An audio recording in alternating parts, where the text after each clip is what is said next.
Hi, Stewart again, talking about brass production and things that you can use with your ensembles to increase the sound and efficiency of your groups. I'd like to spend a few minutes talking about articulation. Phil Farkas was a colleague of mine. The great French horn player was a colleague of mine here at Indiana University, and I thought his career was really fascinating. He at one point was the principal horn of the Chicago Symphony, and then he moved to the principal horn of the Cleveland Orchestra, principal horn of the Boston Symphony, principal horn of the Cleveland Orchestra, and principal horn of the Chicago Symphony. The guy moved back and forth. Must have been something good about his work.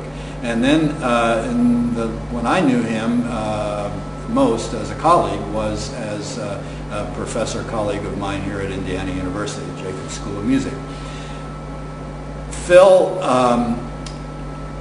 made a statement one time that I thought was really quite interesting about articulation. He said, "Why do we call it attacks?" He said, "Attacks is such a strong word." And he said, all we want to do is just start the sound, just initiate the sound. Isn't there some kind of a word that we could use that's less demonstrative than the word attacks? And I thought that was really quite interesting because I kind of feel the same way. When we play on a brass instrument, I feel very strongly that it's the air flowing through the lips, causing the lips to vibrate, allowing the lips to vibrate, if you will. We're not forcing anything. And if we think along those lines, I think it's very helpful to work with air attacks, no tongue, just letting the air start the note.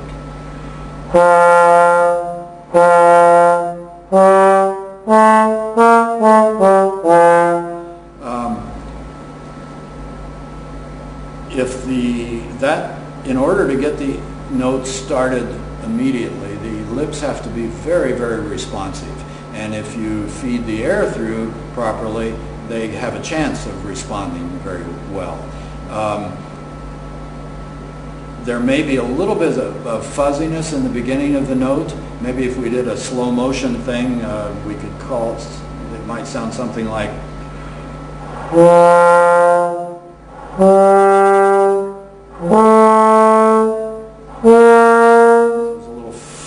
and then the note, fuzz, and then the note.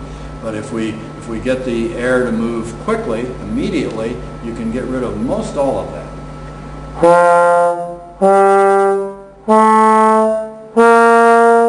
Those are all non-tongued notes. With the exception, I'm not talking about attacks now or any special, I'm not talking about accents now or any special kind of attacks. But just a normal B-flat kind of attack shouldn't sound all that much different. We just should clean up a little bit of that fuzz.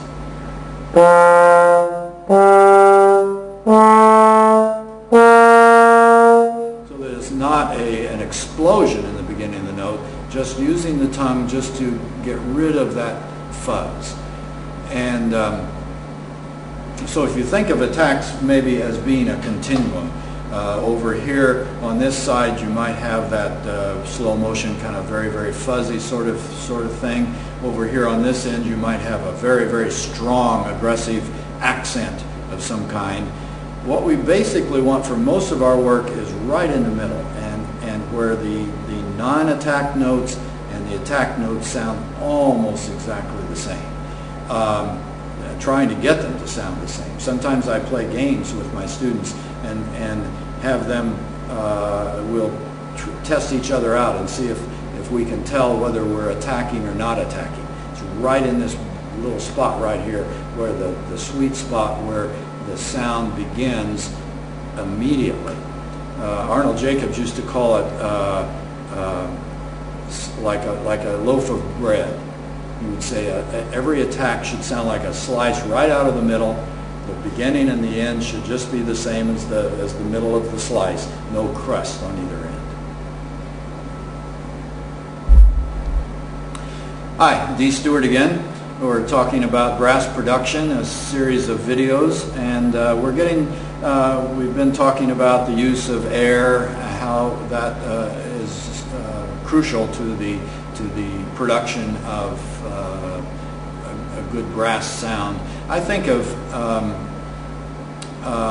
the good production follows almost everything we do follows the way you produce, and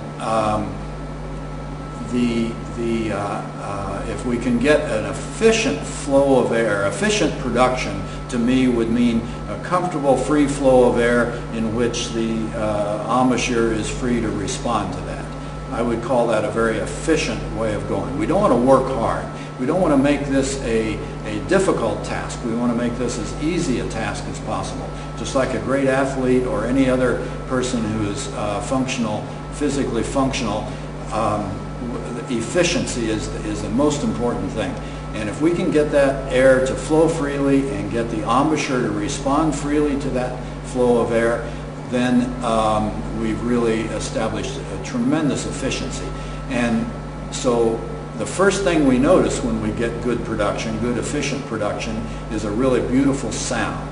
That is the crucial, most immediate thing that everybody hears from a player, is what they sound like. And no matter what other techniques somebody may have, if they don't sound good, nobody wants to hear them anyway. So sound has to be very important.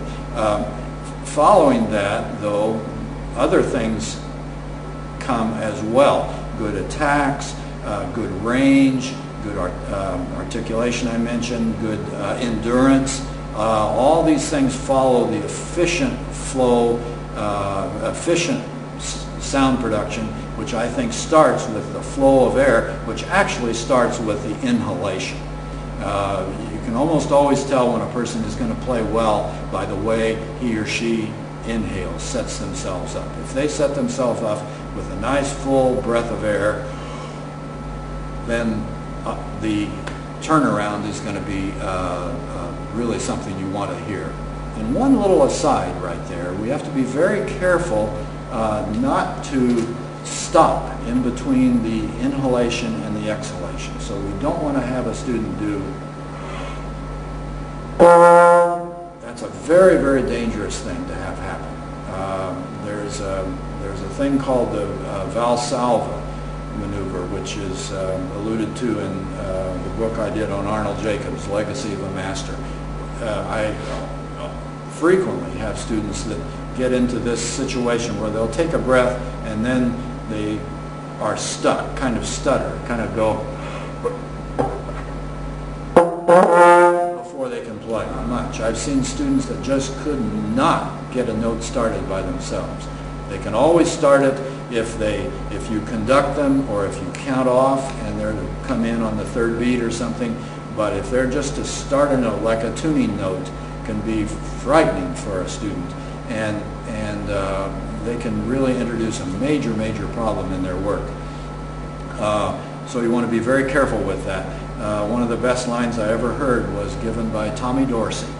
He said you should start playing before you finish breathing in.